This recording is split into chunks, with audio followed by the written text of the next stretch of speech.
Hello, I'm Pam Forrester.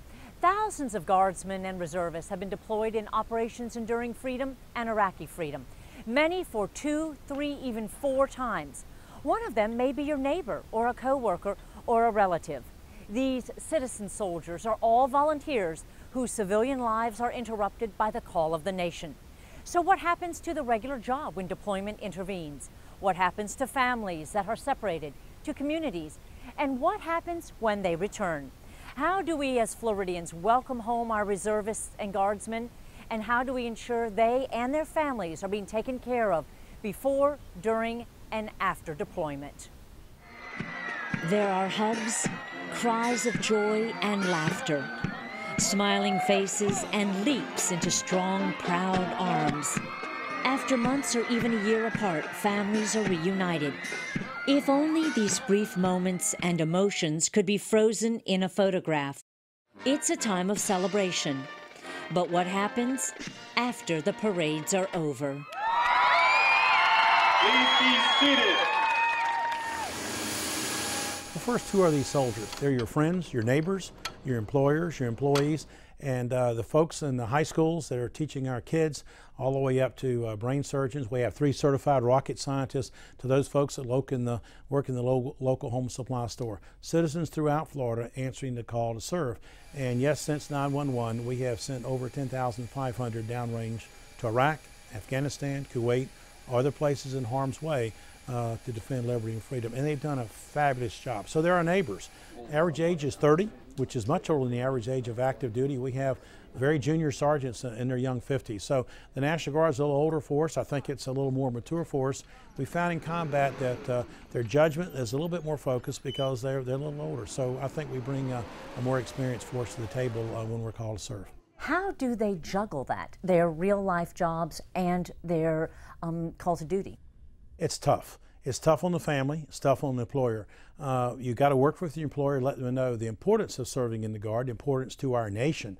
As we've gone from almost a 1 million person Army in Desert Storm to around 500,000 today, it's important that our employers and our citizens know that the National Guard will be used much more than it has in the past. And of course, with the family, it's just back to understanding that serving the nation is very important, and working with that family, doing everything you can when you're not in the Guard, or working to encourage them. So it is a balancing act, and I think our Guardsmen do quite well with that, to tell you the truth.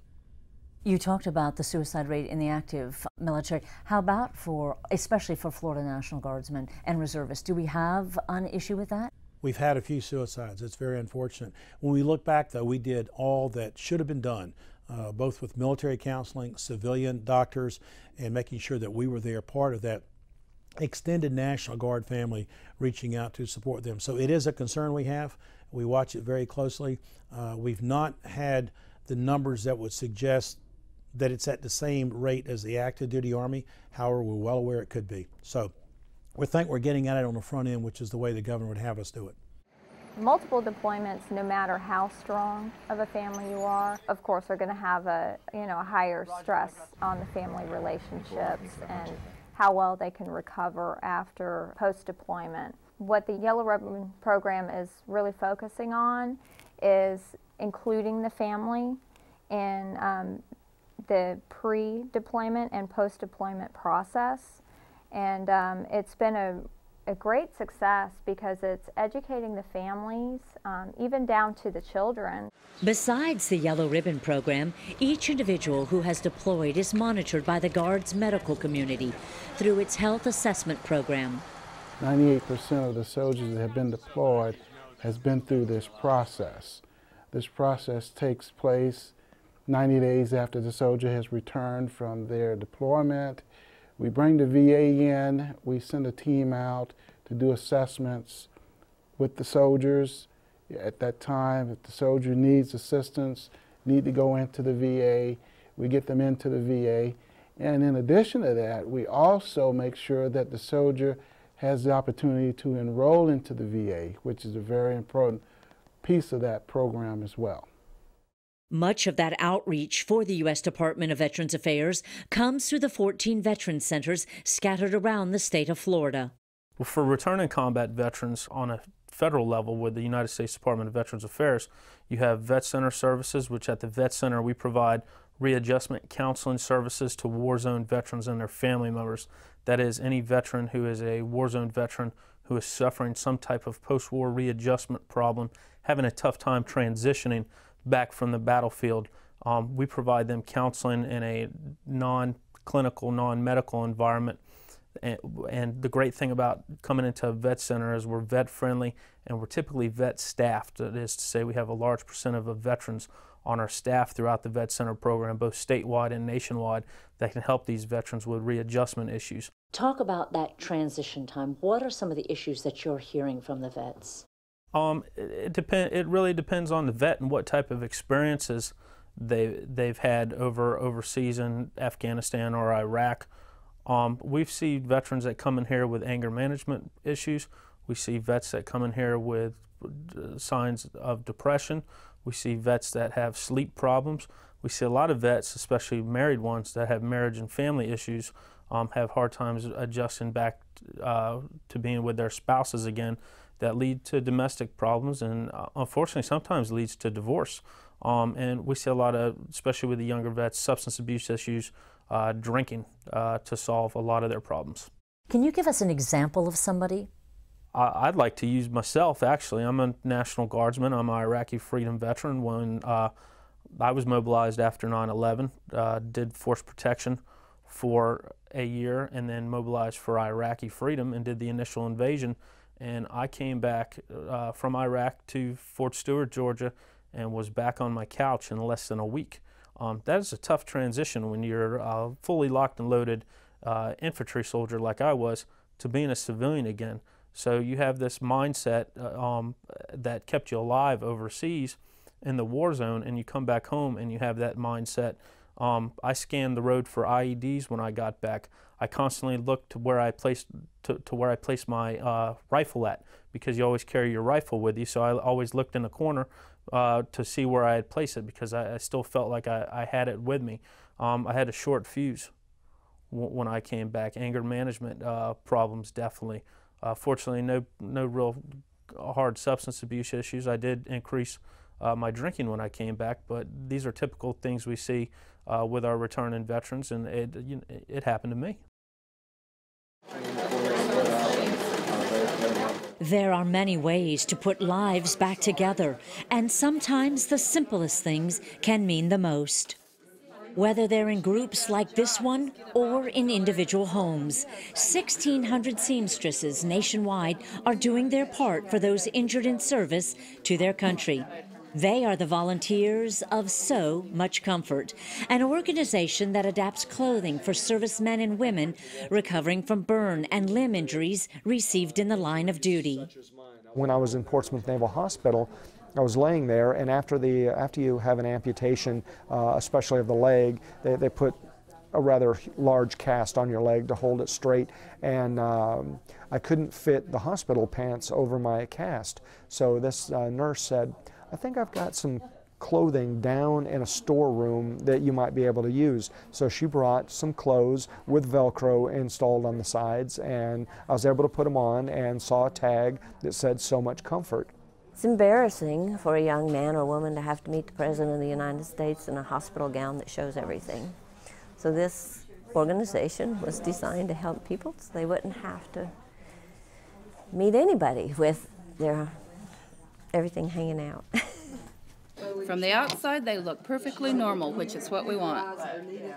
We would open a seam along here, and then we add a bias strip to the inside with the soft Velcro, and then a bias strip here, so we can add Velcro without making the garment any smaller. And we sew those on the inside for a label. So after all of that, it's finally finished. It's seldom that the final product is done in one morning. On a visit to the Walter Reed Army Medical Center in Washington, D.C., Master Chief Wilson met some wounded vets who wanted to express their gratitude. I got this when I first got there because I had spoken to you ladies, and what I did is went through the amputee unit and had as many people as I could that actually wear what you guys do, And there's little notes on here. And, you know, this is for you guys. Oh, this is why we do it, ladies. Unfortunately, they don't get to see the end effort nearly enough. They do and do and do and dedicate themselves to a cause to produce these articles of clothing for people they never see.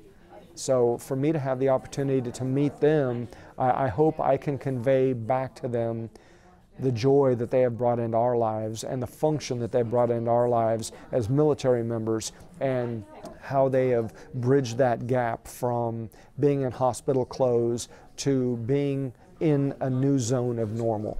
We are doing incredible service for the military, but you won't believe how many seniors who feel like their life is meaningless and they have nothing to do and nothing to give, who read about this program and suddenly they have something to live for. And it's made a difference in the lives of the people who sew as well as the people who receive the clothes.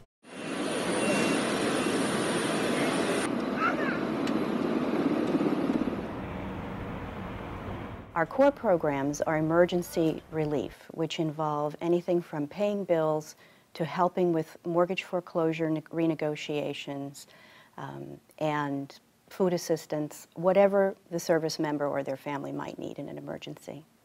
And then throughout the year we do other morale programs, everything from at Christmas time we had a holiday toy drive.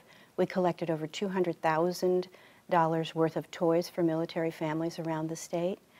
We have a back-to-school drive where we collect backpacks and school supplies for the children of military families.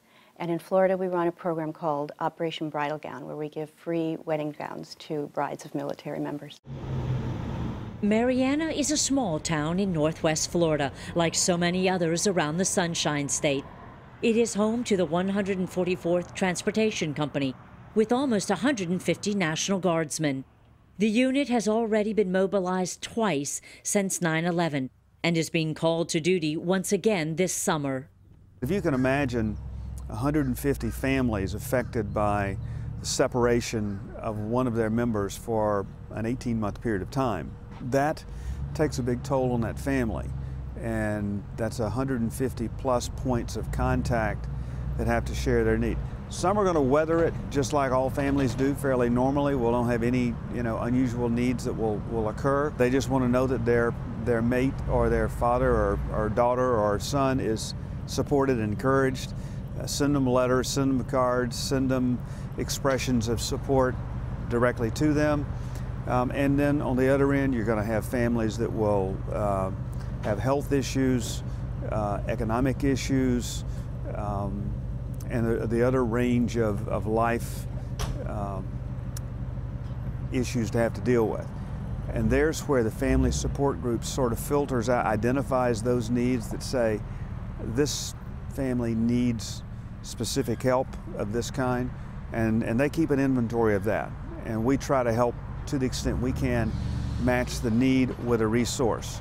Whether the resource is an agency of some kind that's in place, a community support agency or a other kind of government-based support system, we'll make those connections for them. And if it goes beyond that, where there's not a system in place to meet that need, then we have a bank of individuals who stand ready to look at those issues individually, and we make those connections to the extent we can. It's a simple box filled with what we would call ordinary drugstore items. But listen to what one of the recipients wrote in thanks. This is from Mark. He's a captain in Afghanistan. I received your package late last night and opened it today.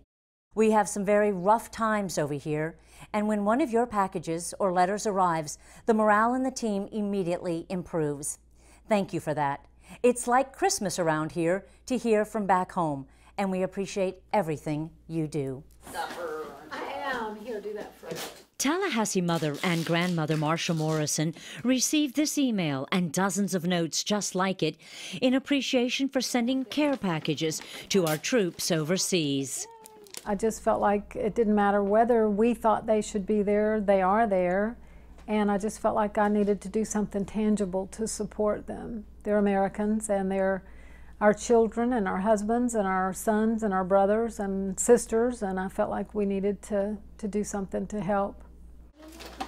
When she first put together a few packages 3 years ago, she thought it was a one-shot deal. But when notes of thanks started coming in, she just couldn't stop. Now, more than 1,000 packages later, if you do the math, that's about 25 to 30 packages a month. She is still at it.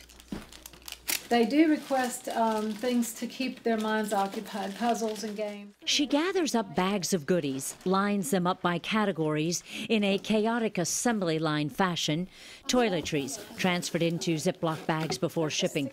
Books, magazines, DVDs, gum, flip-flops, anything and everything to make life a little easier for the men and women overseas. Candies are sprinkled into the tiny corners. There is not a spot left open in these overstuffed boxes.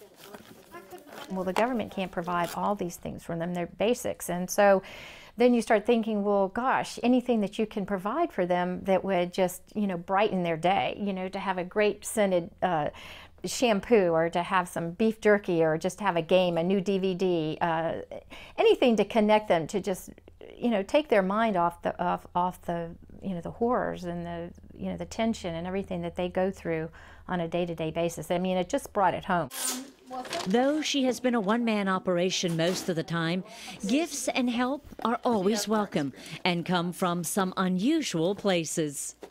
I've had people give me their collection of Beanie Babies so that the American soldiers can give them to the Iraqi and Afghanistani or Afghan children, which is wonderful because then the children there associate a good thing with the Americans that are in their country. What might surprise some with all three of these ladies is that no one in the group actually has a loved one serving in Iraq or Afghanistan. This is truly a labor of love and respect for our soldiers. I know I've become a lot more aware over the last year or two of just how important it is for us to support our troops, no matter which side of the political spectrum you fall, to think of them as just people and what they're doing for us, and the sacrifices that they and their families are making is huge. Sealed up and ready to be weighed. Another stack of boxes shipping out shortly. ESGR, Employer Support of the Guard and Reserve, is a national organization that serves as a go-between for employers and veterans. Phil Speak is chairman of the Florida Committee. Some of the issues you see is when they come back, they no longer have a job. You don't have a job. Or your benefits that you're supposed to be getting, they're not giving you benefits. Your leave policies, health issues, a number of things that are covered by the law, that they're protected, are issues that come up. Our ombudsman will take a case, open it, and talk with a service member, find out the issues, and then do whatever is needed on a mediation. We're not a legal organization, we just mediate. But probably 95% of the cases are resolved by a couple of phone calls and educating people as to really what's going on. And generally, like I said, it's the upper line supervisors that really know what the law is, and sometimes down at the worker level, they don't know, and that's where the issues occur. So those are cleared up fairly quickly. You were just speaking so highly of our businessmen in Florida. How do you secure buy-in from businesses, particularly in this kind of economic environment that we're experiencing now? Businessmen have figured it out. They understand that when they hire a reservist, they're getting a employee that has had special training in maybe leadership, other skills. They are a disciplined employee. Yes, right behind me. Oh, right here, right there. They have been stressed at their workplace. The one hit right behind me, and then as we were running up, hit right by my left foot. So in today's stress, this is nothing compared to what they've been in. Are there any new programs or anything on the horizon to help these guardsmen and reservists coming back? Great question. I was just on a panel, and I'm working on a group that Congressman Boyd has appointed here in Florida to look at a Project Hero. I was not aware of it. It's been the Congress mandated a 5-year study to look at veterans and services and provide services in the local community, getting local doctors, hospitals, clinics, etc. to provide services. This program is dynamite for the Guard and Reserve because these are the folks that can't travel 100 miles to go to a VA clinic to get service. They're working. They're in school. Their employers can't take off. They've taken off enough. This is a program that I see as a tremendous benefit to these veterans that are qualified for 5 years of VA service, full service. And this may be something that will be a great benefit to the employers because it may reduce their medical costs. What is the biggest challenge you see of working with veterans from our two most recent conflicts? The U.S. Department of Veterans Affairs estimates that there are more than 160,000 veterans of Operations Enduring Freedom and Iraqi Freedom who claim Florida as their home of record. So when people tend to think of veterans in particular, they're thinking of the older veteran, perhaps the World War II veteran, whose needs are long-term health care and perhaps burial services. At the same time, we're seeing a shift in demographics with the return of these younger men and women. They're thinking about employment, education, and housing opportunities. There's a new post-9/11 GI Bill that's taking effect on the 1st of August. That new GI Bill provides tremendous educational opportunities for our young men and women in Florida. The Florida Department of Veterans Affairs has been working with the state colleges and universities to help prepare them for this transition. And we expect almost a tidal wave of young men and women who are seeking educational opportunities in Florida's schools. We see that the new GI Bill will pay for their tuition and pay for their books, even pay for their housing. So this is the best GI Bill that we've seen since the World War II GI Bill that you and I are familiar with. How do you get services to people that are scattered all over the state of Florida? It's not like a military installation where the troops return back to that same base or fort. It's very challenging to find some of these young men and women, especially in the smaller communities. We work with our sister agencies in the Department of Military Affairs and the Florida National Guard through transition assistance programs, through welcome home ceremonies, through veterans fairs and retiree appreciation days. I think many of the veterans today are looking for jobs. They're looking to be employed. And we partner with the Agency for Workforce Innovation and Workforce Florida to make available different jobs throughout the state. There's veterans preference in Florida that stays with them for the life of the veteran. It just doesn't end at the end of one job and the transition to a second. So with veterans preference, and there are certain disabled veteran preferences in hiring and in business that are available to our younger veterans. They're out there, but primarily employment is probably the #1 issue. Veterans returning with disabilities may face all new challenges as they re-enter the civilian workforce. Florida State University is taking one step towards helping some realize a productive and meaningful future for themselves and their families. As one of only 5 centers in the United States, the university runs a special Entrepreneurs Boot Camp. It's every bit as intense as military training. Nothing like it exists. Currently, we have some transition programs in the various branches of the military that help veterans reintegrate into society, but they're mostly vocational rehab, teaching them tools to become employed.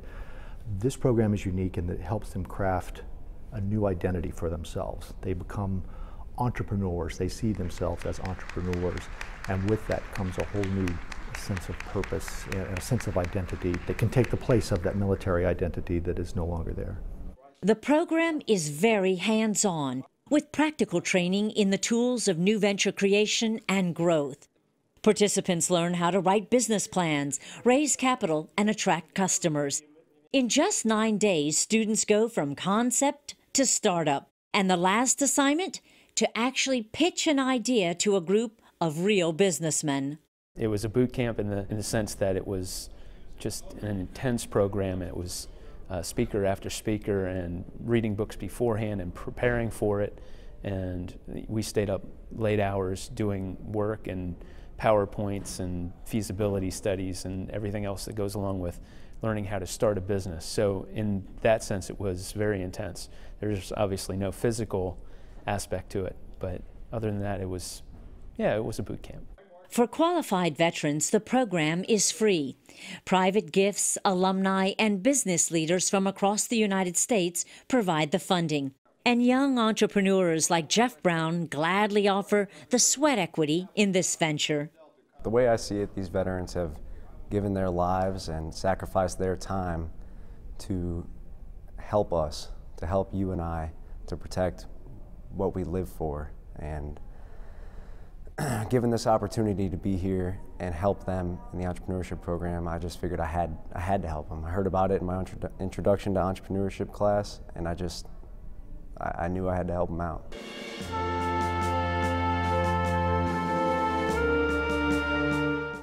The past 8 years have been a tremendous challenge for our nation's military, Florida's citizen soldiers and their families. What the rest of us do to support them as they have answered the call to serve is our challenge. I'm Pam Forrester. Thank you for watching.